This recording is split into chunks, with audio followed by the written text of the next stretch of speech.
Welcome back to the Spicy Take Sports Podcast. It's been a while.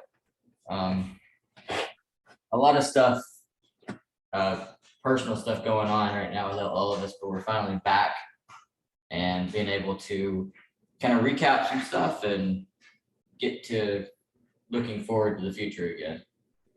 I was really pleasant result from this year's national championship. I got to see my dogs win the Natty. It was a good ending to the year, but yeah, super exciting college football season.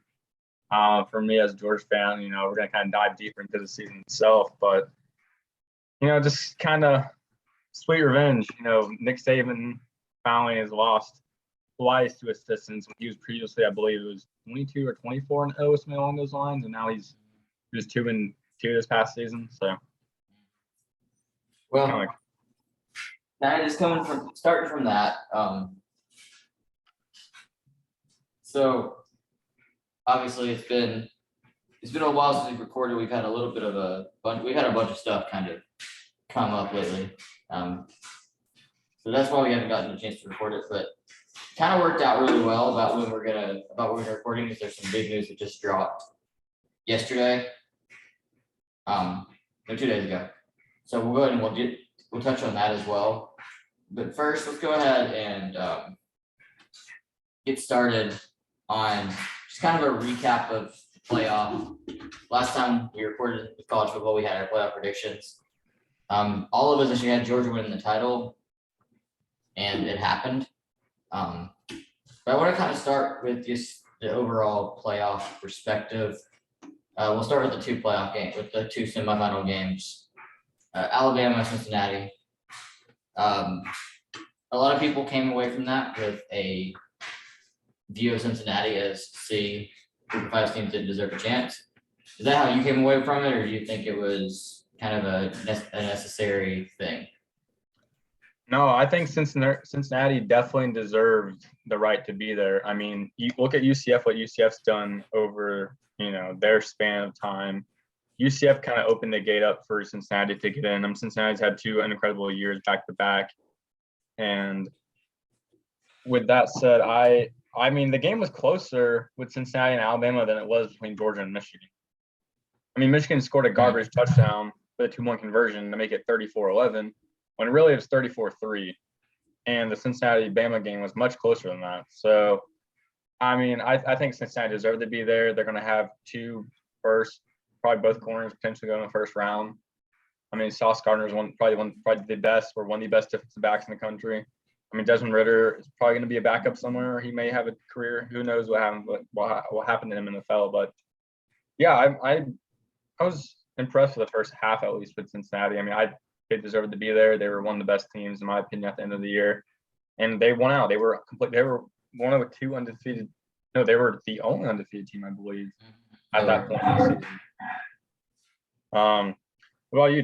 Do you think that Cincinnati really deserved that opportunity? Just coming from obviously a little bit biased here, coming from a UCF fan that thought the UCF deserved an opportunity back in 2018 after they'd done it back-to-back years. I personally believe that Cincinnati deserved to be there. I mean, if for anything, I think first off, you're the only undefeated team. You should be given a shot at least. But then we also consider the rest of college football. The other options were a Notre Dame team that only lost was to Cincinnati on their home field by double digits.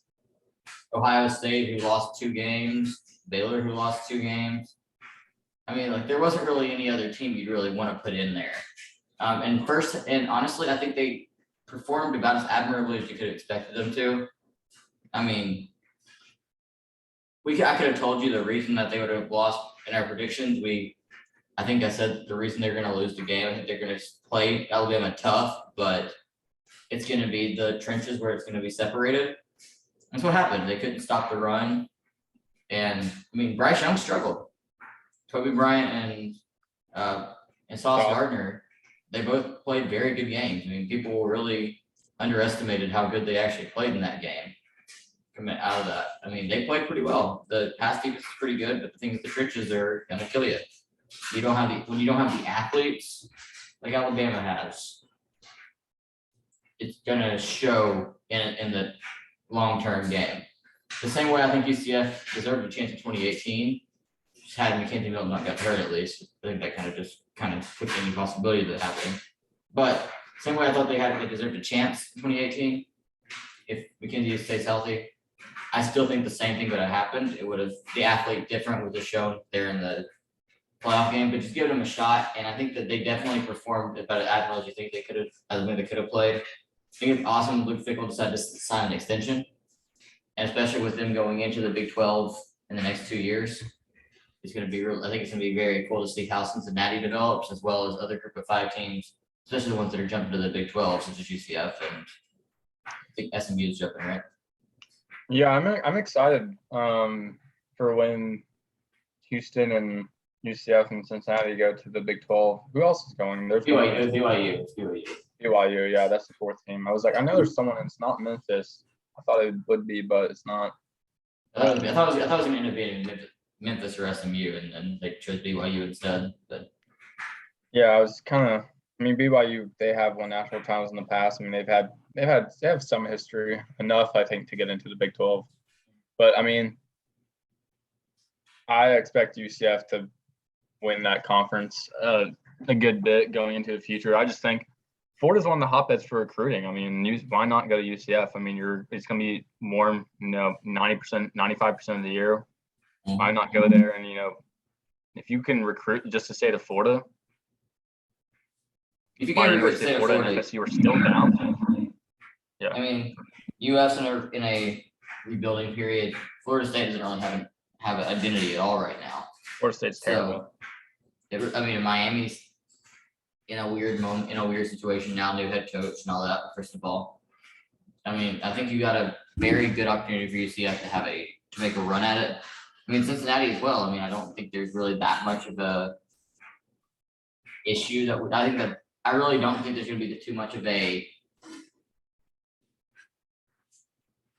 athlete difference with them going to the Big 12 as a lot of people are projecting them to be. Because I think I think the AAC has gotten a lot better over the last couple of years anyways. And to go along with that, you see the Big 12 with them losing Oklahoma and Texas is going to be a very interesting conference in the next few years. All right, this may be a spicy take, but I believe in the first 3 years of the conference, with the Oklahoma and Texas coming to the SEC, and at least Cincinnati and UCF going to the Big 12, I believe UCF and Cincinnati will do better than Oklahoma and Texas those first at least 3 to 5 years, because I think Texas only wins 7-8 games in the Big 12. In a solid year right now, not even just in a great year, not in a bad year. Exactly. And Oklahoma, I mean, yeah, they've gone to the playoff X amount of years. Want to go to the playoff to get beat by 20-30 every time. So not only that, I mean, Oklahoma's in a rebuilding period right now. I mean, we don't know how good Britt Venables is going to be as head coach. You lost half your recruits to USC. So, I mean. Yeah, I still think it's laughable how Lincoln Riley said that he did not take recruits from Oklahoma. He just said he took recruits from the transfer portal, which they came from Oklahoma. So. Yeah, we'll get into more of the offseason stuff in just a bit. That's going to be after we talk about the playoff. Yeah, that'll definitely be part of the thing. Other game on the schedule that happened in the semifinals, Michigan, Georgia. A lot of people picked Michigan in this game. We both thought Caleb will also be here for the NFL podcast very soon, so we'll be able to see him again. Looking forward to that. But either way, Caleb, all 3 of us actually said Georgia was going to pretty much handle Michigan. Caleb actually more than either one of us thought that would happen. He actually had it. I think he had it as a 21-point Georgia win from the start, which was pretty impressive. Yeah. But he said 31-10. I think is what the final score will be. And I mean, Michigan definitely didn't. They definitely deserve to be there. Don't get me wrong. They deserve to be there. They were completely deserving. But I think Michigan would have played a better. I think Georgia probably was like an 8 out of 10 times. I think that the one time where the blowout happened because Georgia was pissed off. I think that Michigan got a very unfortunate draw to face a pissed off Georgia team. I think they were definitely really hoping that they wouldn't put Alabama 1. They get put 1. But with that being said, obviously we'll get more into Georgia. I mean, Georgia won the game, but we'll get more into them in the title game. But mostly, what's your thoughts on Michigan and what do you think that their future is with Harbaugh coming back after look, he might have been going to Minnesota. He stayed at Michigan. What do you think is their future, and do you think they're going to take a big step back, or do you think they're going to continue to get better? So real quick to reflect on the game real quick though. You're right. We both didn't think the game would be blown out as much as it was. I thought it was going to be like maybe a 7-point, 10-point Georgia win at the most.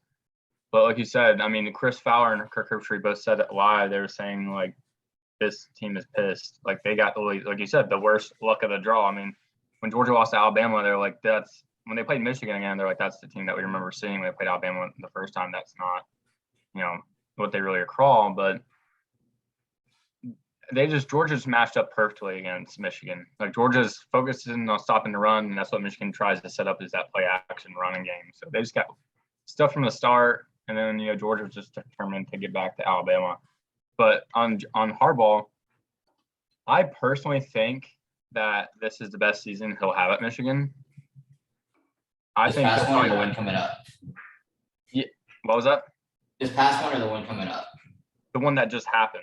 Like Okay. I think going to playoff, he'll be the best. That's why I thought he should have went to Minnesota because he'll have a good offense in Minnesota. You can draft, build up their defense a little bit.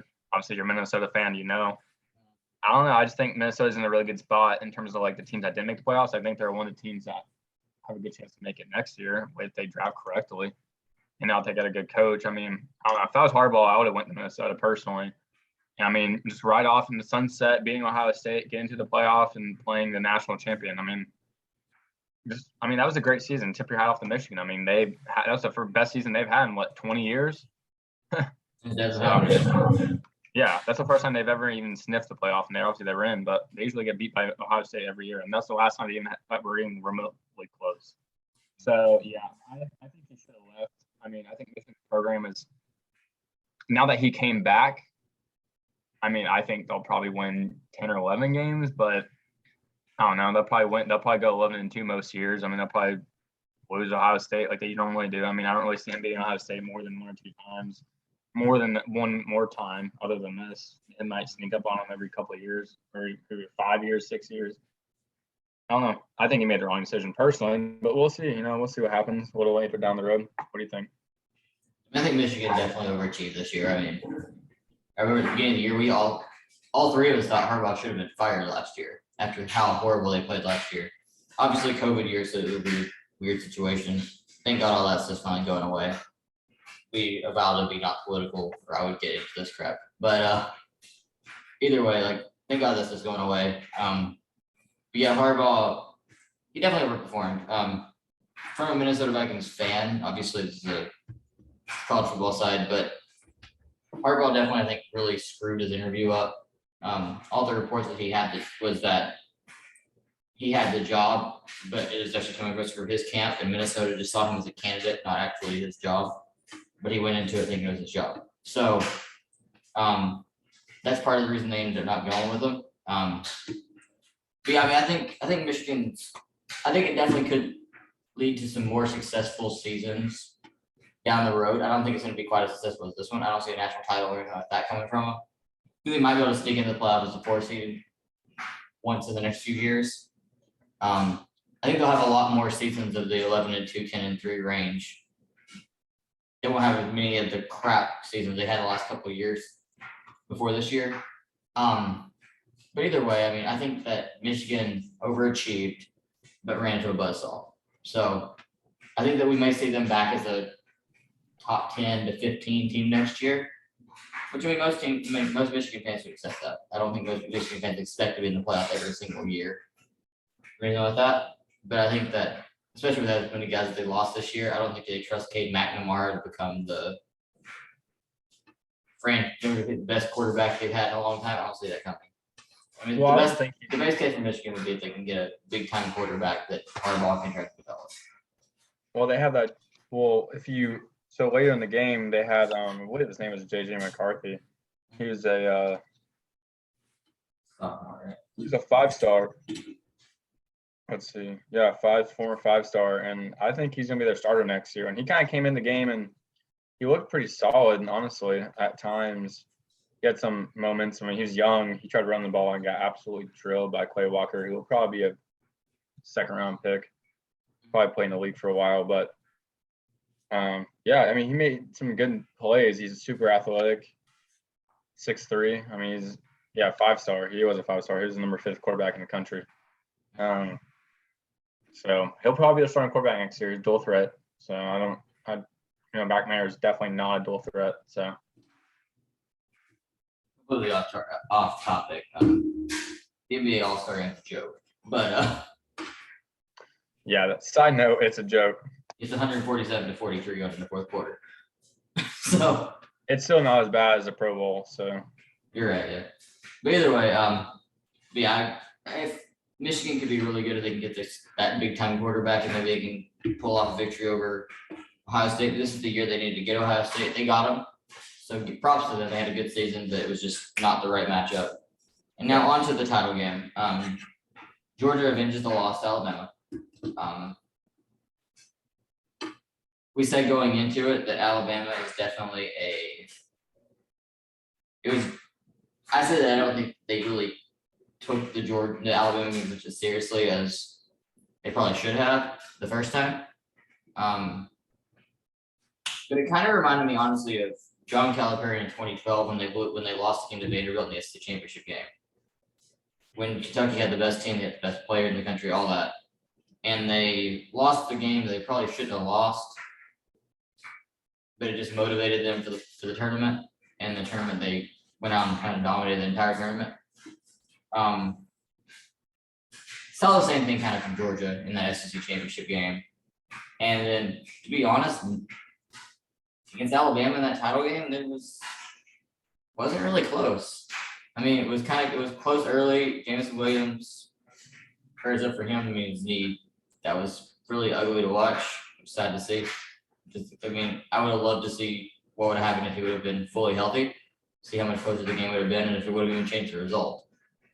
But we did say Mechie before the game was going to be a big loss, and even when Williams wasn't hurt, they were able to pretty much double cover James Williams the whole way and make the young guys beat them. And that's why I don't think they were able to run away with it early, because Alabama got off to a hot start and still were not able to run away with it before Jameson got hurt. Obviously, you're a Georgia fan. Coming from your perspective, obviously you were pulling hard for Georgia. What do you think was the main X factor in this game that kind of flipped the tide a little bit? Like the play or the X factor in the entire The X factor. Like what thing or per player do you think was the big deal? I think the thing that made the difference in the game on one side of the ball was the defense of rushing yards. And Bama had 28 rushes for 30 yards against Georgia in the national championship game. But player, I mean, I was proven wrong. I think 13 was the difference in that game for Georgia. I mean, he had that. I think that was an incomplete pass personally, because he got yanked down as he threw it in the air. It was weird. I mean, whatever it was called, a fumble, whatever. But when Georgia was down 13-18 with what was it, about 8 minutes, 7, 8 minutes. Yeah. And then Kirby just put the ball in Stetson's hands, and at the end of the game, Stetson always said, "It's not going to be because of me that we lost this game." Goes out there, they get a free play from about the 45-yard line, just heaves it to A.D. Mitchell, catches it over the Bama defender, Blake Jackson, and then next drive, Brock Bowers gets hit in the face, throws it right to back Bowers. Bowers walks right in and scores, and then there you go. That's an 8-point lead, and then Kelly Ringo with the pick six. I mean,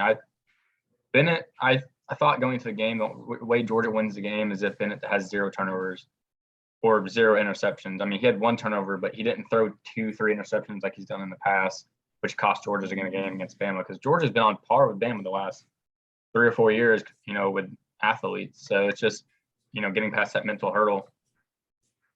So, I mean, I think Stetson Bennett was the key factor, at least on offense. As an outside perspective, what do you think was the main difference from the Georgia side? I mean, I was thinking going into the game that I thought that Stetson got way too much hate for the SEC championship game. I said the main thing was the defense, and they couldn't run the ball. Those two things.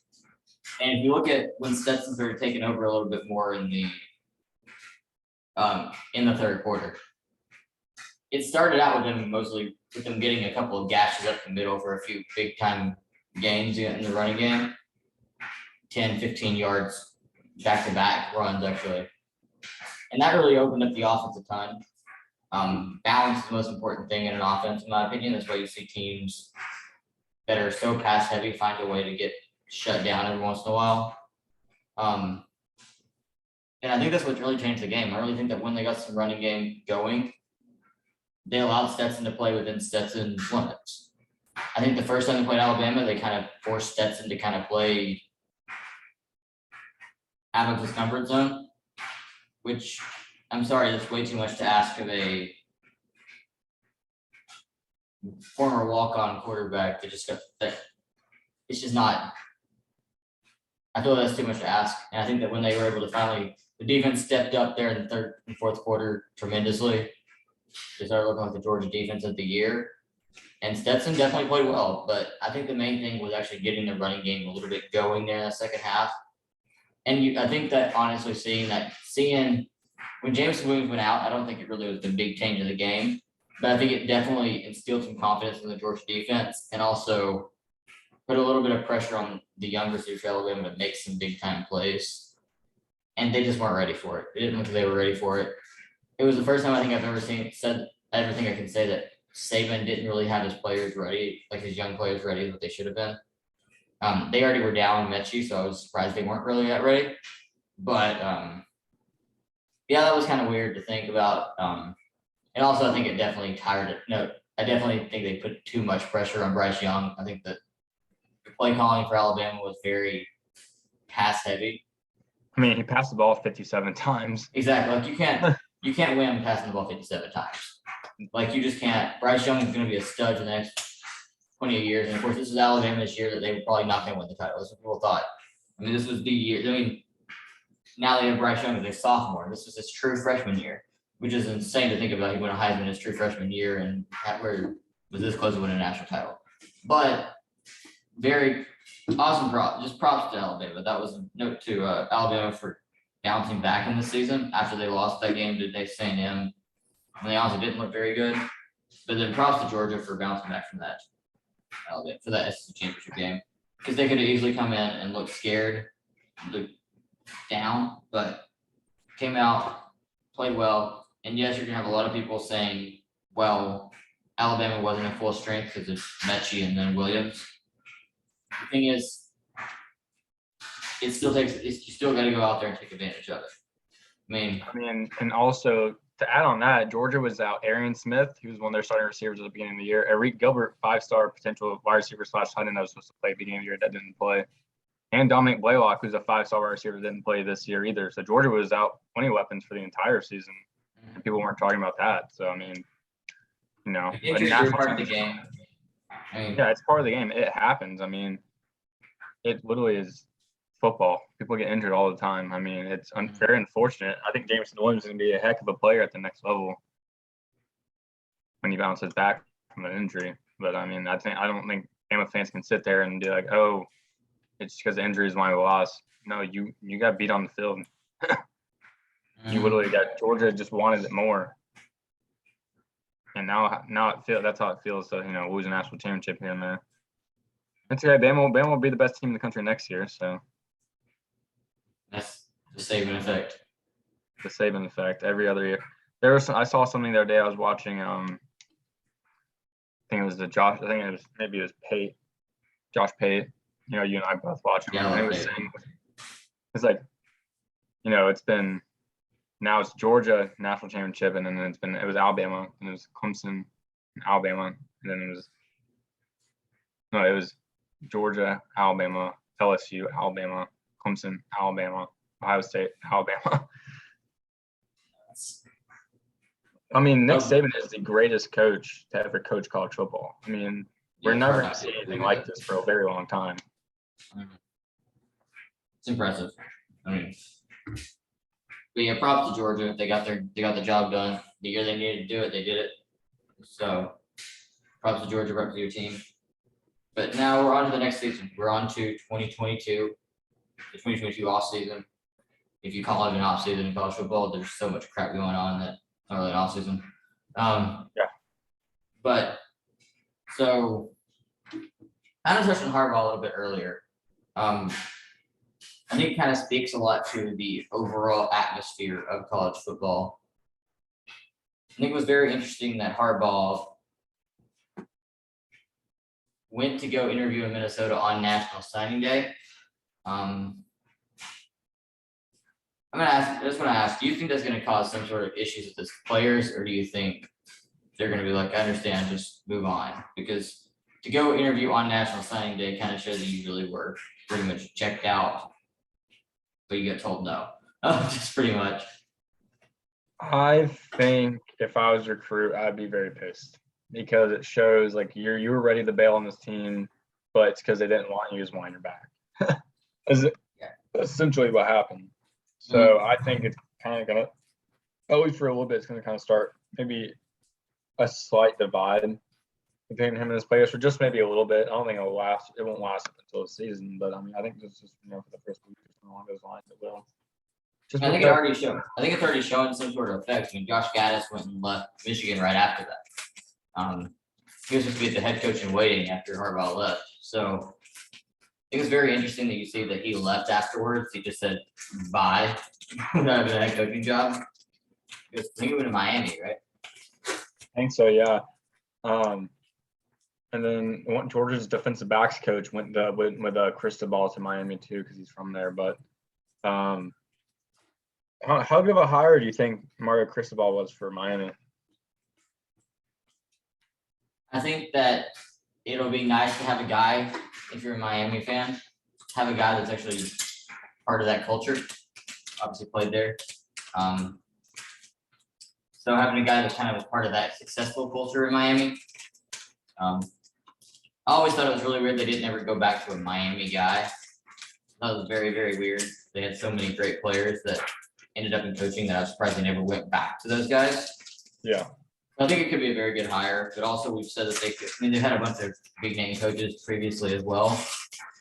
They've all fallen flat on their face. So I think it won't, I think Miami won't be back to being a prominent and important program again until we see them start taking over the state of Florida again.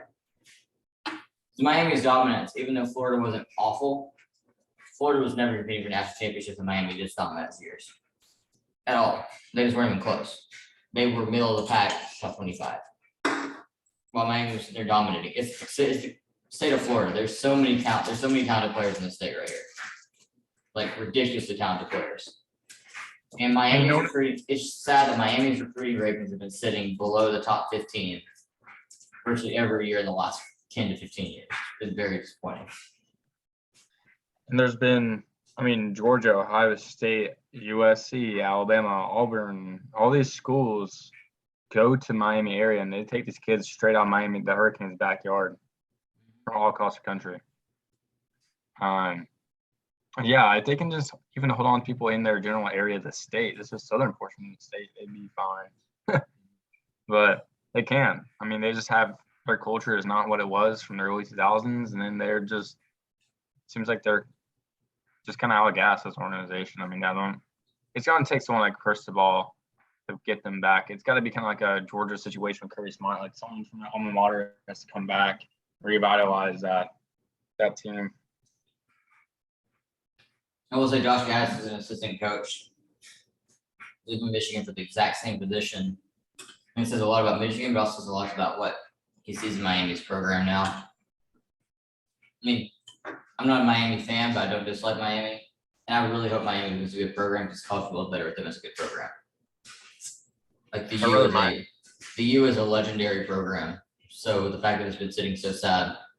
When them, Texas, Tennessee, all these top tier previous programs that are like Nebraska as well, these teams that are just great blue bloods of college football, when they're playing well in college football is better. But right now they're all down right now, so we need to get So I get kind of excited when I see these teams starting to get better and better and better. What program do you think is better suited up for success in the long run, USC or Miami right now? I think USC. I think Miami. I haven't seen anything from Miami to say that they're going to be there. I mean, USC's not had any awful seasons the last few years. And to go out and they pulled a USC move. Lincoln Riley was a USC move. You go out and you get the big name guy, you offer the big money, and they come in, they give you all their big players they have from other schools. You bet the big quarterback, You Caleb Williams. got the number 1 overall pick next year. But you got that from the transfer portal. Like, that's the type of stuff that's needed to put your stamp there. Plus, you're in the Pac-12, not the ACC. The ACC is easy, the Pac-12 is easy, but the thing is the Pac-12 doesn't have a great team. The ACC has Clemson. And Clemson had a down year this year, and their down year, they finished 16th in the polls. So, and Clemson's definitely going to be better this year. They got more experience. Last year they were extremely inexperienced, and it showed. But I think that Miami has to get over that Clemson hump. USC really doesn't have any sort of hump to get over right now. I mean, do you agree? Do you disagree? Yeah, I agree. I think USC is definitely in a better position. Like you said, they did the big Cali hire. They went out and big LA hire. They went out and got the biggest name. They have some of the biggest recruits now. It's one of the biggest brands in the sport. Like you said, it's one of those teams that, when they're good, college football is good. And I just think that Lincoln Riley going to USC was smart because Oklahoma is coming to the SEC in the next couple of years, and he probably lose his job, honestly. Just because I don't think Oklahoma is going to do well in coming to the SEC for at least the first couple of years. So I think he made the good business decision on his part to go ahead and go to Pac-12. Yeah, Venables has got a very, very tough job in his hand at Oklahoma.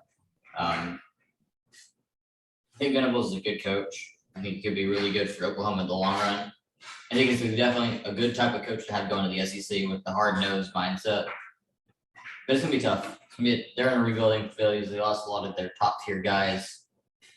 And you lose a guy like Caleb Williams, that's a guy you put all your recruiting time in for years, and you lose him the moment you get there. So, I mean, it's going to be tough for Oklahoma. I think USC is in a good spot, but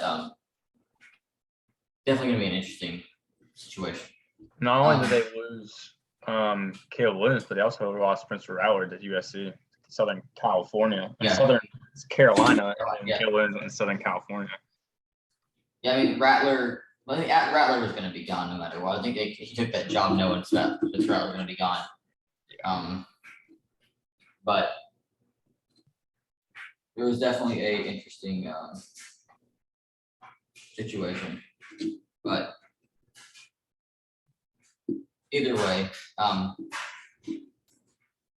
so we are heading into what I think could be a very interesting conversation here. The big news from Friday: Board of Governors met, and the college football playoff will not be expanding until 2026, potentially, even though it's not even guaranteed. They're playing off the rest of the contract. We already had this. We had this discussion in previous podcasts when everyone was saying it's going to happen. Obviously, it's not going to happen. So, what do you think is the implications of this? And do you think it was a good or bad decision to keep the 14 playoff until 2026? I think it was. Wait, what was the first question you asked? What do you think the implications of this is? Do you think it's going to make a big change in college football that's staying the same, or do you think it's going to be really change recruiting perspectives? I think the recruiting will likely stay the same. I think the main difference would be if it expanded. I think it's good that it's not expanding until 2026 because with all this NIL stuff with Texas A&M essentially giving players salaries, they kind of have to. Kirby Smart and Nick Saban went to the NCAA and they were just basically threw up their hands and was like, y'all got to get this under control. This is too far. And when the two probably the best coaches in the game right now go up to the NCAA and kind of cry out for help, that's kind of a sign in my opinion. But I think they gotta get that under control before they worry about playoff. And personally, I think the playoff, I mean, at least for this year, it was 4 teams and the 2 best teams were in the national championship. And I think if it was 6 teams or 8 teams this year, it would have been the exact same 2 teams in the national championship. In years past, that's probably not always the case. And I think it'll still be good if I think 6 would probably be good. Give the first 2 teams a bye, and 1 and 2 a bye, and then let the other 4 teams play. But I've been watching some more podcasts recently, and people were saying, it's likely it's going to be 3 or 4 SEC teams in with a Final Four instead of 2, or maybe 3 out of 4 instead of 2. I mean, yeah, it's going to be hard to kind of project what's the best thing to do. But I think as of right now, for the next 4 or 5 years, I think 4 is probably the correct amount. What do you think? Yeah. I've never really wanted to say no to more college football. So I personally would have loved a little bit of expansion. But not going to be super mad about 4 teams still. I mean, better than 2. But I think there are more implications than you think. The big thing about conference realignment, I don't think that Texas and Oklahoma are going to be in the SEC until 2026 to 2025 now. I think they're going to push it. I mean, there's rumors they would be there in 2023. I think with this staying at 4 teams, because the whole implication was this was announced right after the playoff was supposed to be expanded to 12 teams. Virtually, there was consensus it's going to expand to 12 teams. Then, about a month later, Oklahoma and Texas ended up announcing they're going to the SEC. Of course, the TV rights deal in the Big 12 expires in 2025. So that was when that was the latest they're going to go. But then there were still rumors they're going to be in 2023, and that's why Cincinnati, UCF, Houston, BYU are all going to the Big 12 in 2023, was to replace those 2 teams. Now I don't know if that happens. I don't know if Oklahoma and Texas go in 2023 if they wait till 2025. If they wait till 2025, that's going to be a hell of a conference. Just going to say. I mean, you're going to have Oklahoma, Texas, Oklahoma State, Baylor, TCU, Cincinnati, UCF, Houston, BYU. Like, you got a loaded Texas. I mean, Texas Tech obviously can put a game up with anybody. So they put up 100 points. They'll give 115. But that's going to be a heck of a conference if that happens. They could end up going still. But part of me thinks the reason they announced they were going to the SEC when they did is because they see them staying for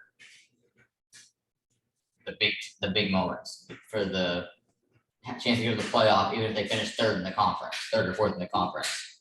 Now there's no way you're going to go to the playoff and finish 3rd in the SEC. I mean, and now you see, I mean, it's going to be a weird, interesting situation how this progresses. I think that it will change recruiting a little bit, because if you're a recruit and you want to go to the playoff, say you see Arkansas recruiting you, if it's a 12-team playoff, they had a great year and they ended up having 2 losses, they probably sneak in the playoff with the 12 teams. But now 4 teams, I don't think you go to Arkansas. You may go to a Texas A&M that's paid $7 million with the NIL deals to their players. Like, maybe you go there to go put up a national championship as Alabama, Georgia, Ohio State. Like, I think what it may do is it could continue to give us the same playoff push every single year. I mean, I agree this year was the 4 best teams. I think Ohio State's the one team that they could have been in that conversation, being as the best team. But they lost to Oregon early in the year, and that backfired tremendously. That's what killed them. The Michigan game definitely kind of was the nail in the coffin. They kind of was the one that knocked them out. But if they didn't have that Oregon loss, I still think they ended up going to the playoffs somehow. So, I mean, I think that's the only team I think that this year could have had any sort of say about maybe the playoff changing a little bit. So I know we had talked about previously that we think Ohio State was the one team that could beat Georgia or Alabama. So I mean, I think that that's the one thing we may be able to just ask a what if about is if we have a team like that loses a game early in the year they shouldn't have lost. Then they get hot in the middle of the year, they have one other loss and they end up backfiring. They end up not making it and they don't have a chance. But either way, I think that it's not gonna be that big of a deal. I am looking forward to 2026 because you're gonna have an expansion, so probably more than likely at least of some sort. But I do give props to NCAA not just giving the money. I do give props to that for the first time ever. They did not just give into the money. So they actually were like, okay, we're gonna stick with 4 and then try to get these issues with the NIL and the transfer portal solved before we expand the playoff. Yeah, I think that needs to be a priority because it's just created absolute parity in college football. I mean, it's basically free agency. Players can get paid now. I mean, it's good, it's good to get paid and make money off their name and everything. But I mean, A&M would have gotten nowhere near the number 1 recruiting class if it wasn't for this. I think that we can ask this question too, just while we're on the subject. My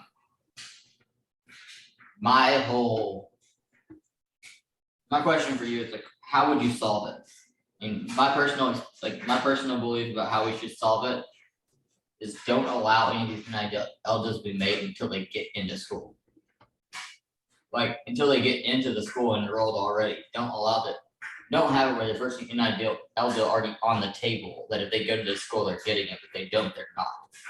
Like, don't make that a situation. Like, for example, Quinn Ewers last year. Obviously, he's at Texas now because he transferred to C.H. Stroud, beat him out. But Quinn Ewers made $1 million last year, and he never put a snap at Ohio State. Like, it was all because of Ohio State saying, hey, we have this deal right here for you. Because if you come to Ohio State, you get this deal because you're going to be an Ohio State Buckeye. Versus, I mean, obviously Texas was probably second in recruiting. They would have offered a very similar NIL deal. That's not a huge deal. But just an example of what's being offered to these players to these huge NIL deals.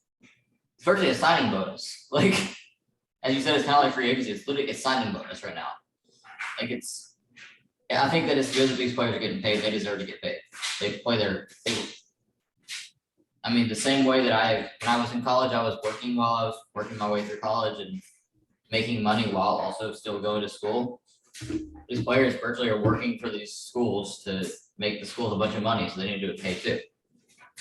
But I think the NIL deal, the way that they're doing this is making it, I think everyone that had a brain could have told you it was going to happen like this, to where now the big dogs, and they were already getting the top recruits.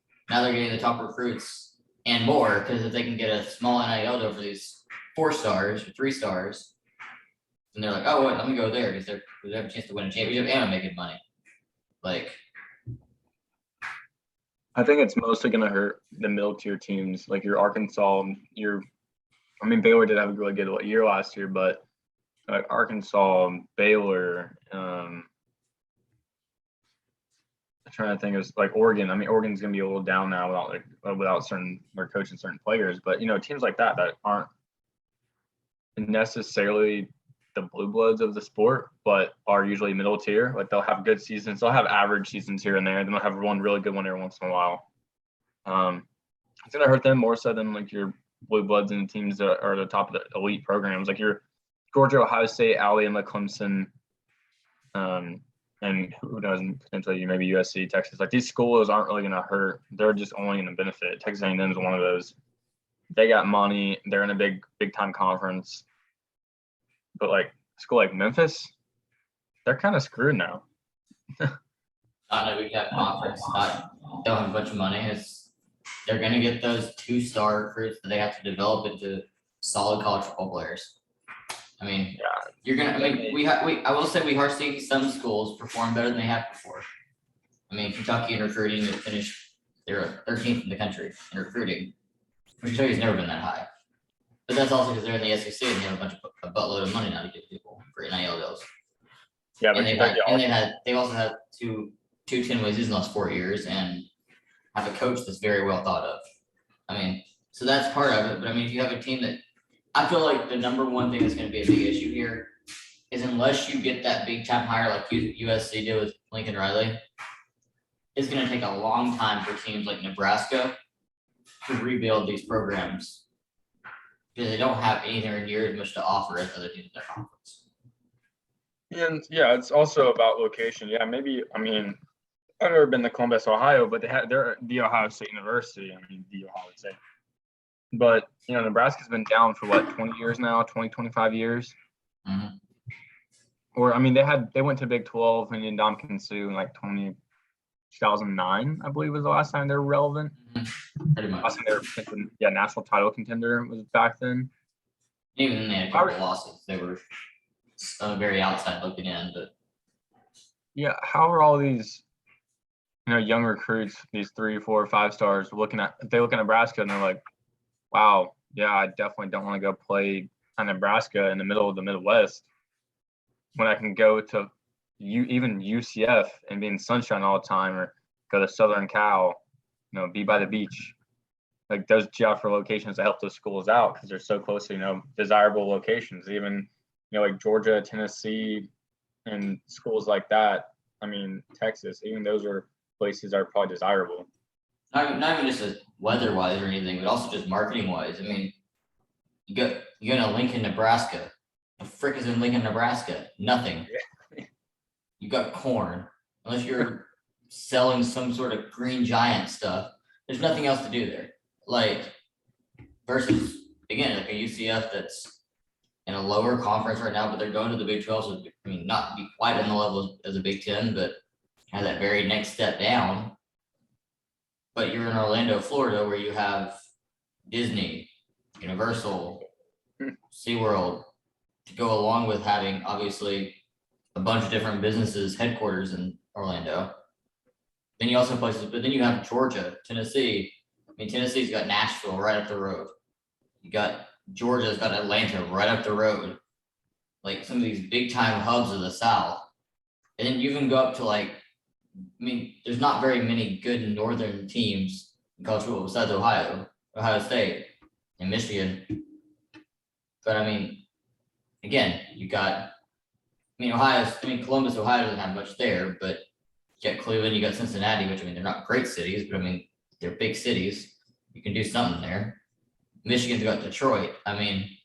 You've got these big time cities that have big time money to pay these big time players to come to their school. I think it's definitely the number one issue. I'd like to see an expansion of the college football playoff soon. I would love if they could rethink it and maybe have it in 2024 instead of having to make its way to 2026. But I think that it's definitely more important to get some of the parity back and not have literally free agency in college football. This is getting nuts. Yeah, I'll eventually, when this gets settled, definitely welcome, a bigger playoff format. But this has to be, it's absolutely nuts because, if this doesn't get controlled, it's going to be it's going to be about, 5 to 10 teams at the top almost every single year, the same teams.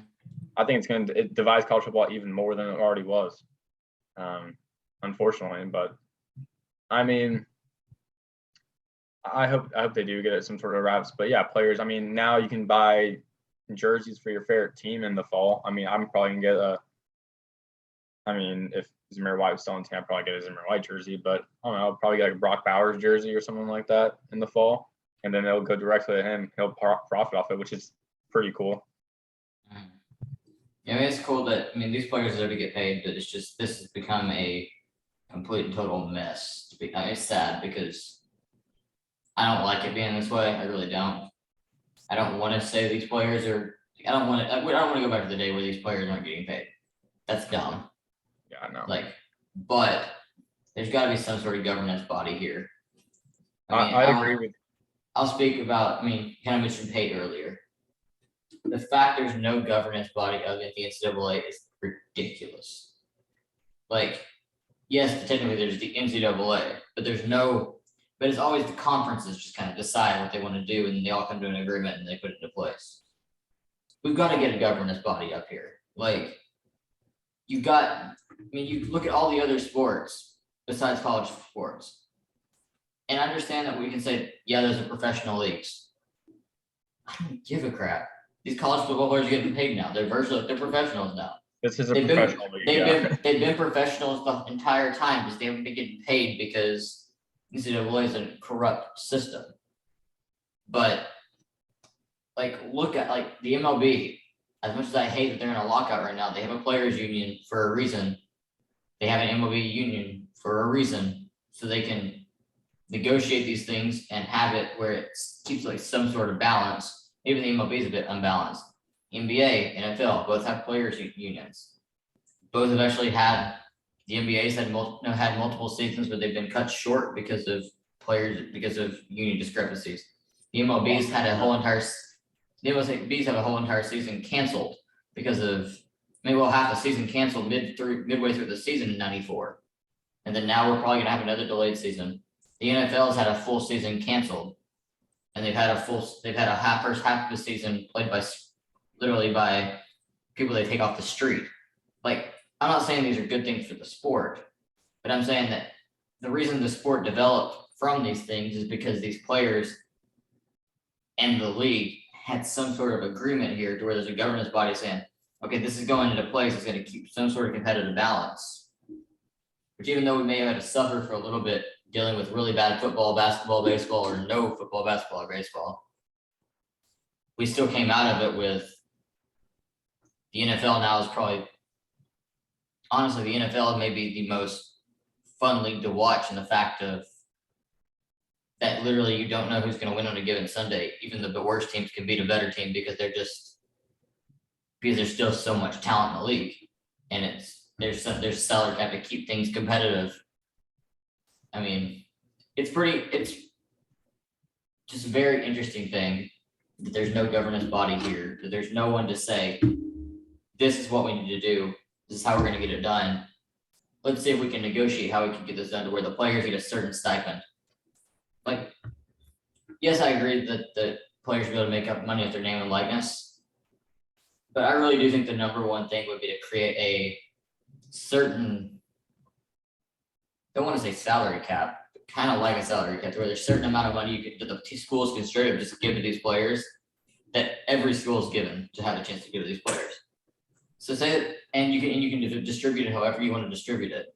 Say that they're given, say, because I mean, A&M paid about $7 million just NIL deals this year to their players. So say that you're able to give the player, that each school is given about $5 million a year to give to new recruits coming in as a salary cap. Say that you see a school like a UCF go after the number one recruit in the country. Let's say that Arch Manning. They say, okay, I don't care if we're gonna have very weak points or we can't pay any other players around the whole roster.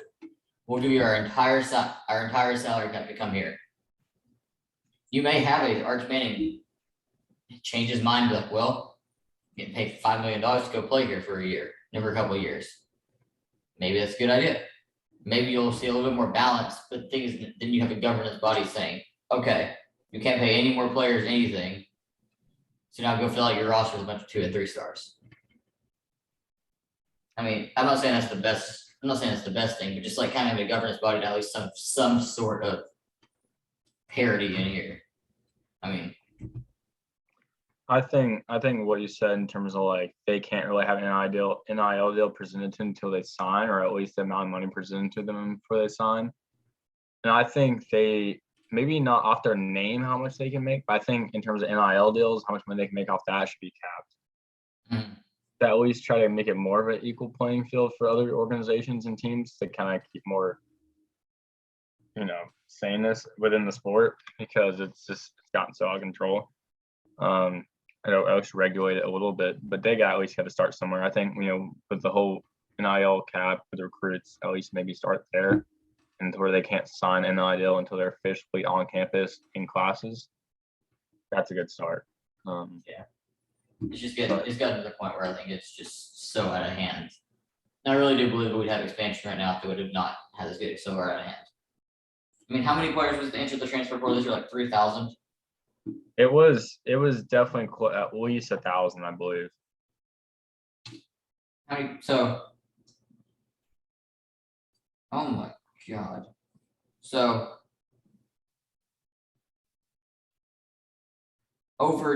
as of December, so there's been a few more people that have transferred since December as well. As of December, 911 FBS scholarship players had transferred since August. From August to December, 911 FBS players transferred. Yeah, it's probably about 1,000 by now because I know Georgia lost a receiver to Alabama like the 2 days after the national championship game. Caleb Williams into the portal after December. Like there's a bunch of guys that have entered after December. So Jackson Dart. it's in the thousands right now. Oh. And I'm sorry. It's for the good of these players, for the good of everyone involved. We need to get some sort of governance body to put some sort of cap on this stuff to where these players don't just continue to transfer even when there's so many better opportunities at where they're at. I mean, what was it the other? I mean, Caleb Williams transferred from Oklahoma, who's a blue blood program, to go play at USC. Yeah, he's going to start.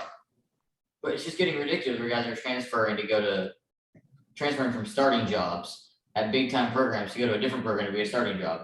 And of course, there's NIL deals sitting there at USC to go follow his coach. Of course, that's just what happens. And I think it's getting kind of ridiculous. I think it's getting very annoying to see. And I'm hoping it doesn't destroy college football the way that we're seeing. I mean, I'll be completely honest. I think that I don't know if it's just the way college basketball is. The way college basketball transfer portal has worked has been so much better than football right now, in my opinion. Like, college basketball's transfer portal, you got guys that are coming from schools like, as a Kentucky fan, I've seen a bunch of them, obviously. It's helped us out a ton this year. But it's also been years in the past. I mean, a couple of years ago, we had a guy in Johnny Juzang that transferred from Kentucky because he wasn't getting enough minutes to go to UCLA. And last year took UCLA to the national championship game. I mean, it's pretty freaking impressive. To the Final Four. But then this year, Kentucky got a guy in Kellen Grady come from Davidson as a super senior. Have a guy in Severe Wheeler come from Georgia as a junior, because Georgia was obviously in a rebuild time, and Davidson is Davidson. I mean, they're fun. They're a fun program as a mid-major, but they're not Kentucky. They go and they get a guy like that, and they develop the teams. And that's what this transfer portal should be like, is to see guys that aren't given the opportunity to make themselves known to be known, rather than your stereotypical. Like, I'm sorry, the fact that Georgia receiver left Georgia to win the national championship. He had a touchdown catch from the title game, didn't he? He had a touchdown against Alabama, I think, in SEC championship. And I know he had about 100 yards and a touchdown against Michigan in the playoff. And he transferred from Georgia after Pickens was leaving too. Yeah, Pickens is gone. He was going to be wide receiver 1, and he goes from Georgia to Alabama. This is getting ridiculous. I mean, it's like if you had Kentucky with Oscar Tshiebwe in basketball, who's National Player of the Year favorite right now. Next year, he doesn't go to the NBA. He's like, you know what? I'm going to go to Duke now. Like, there's no point of it, but he's just doing it.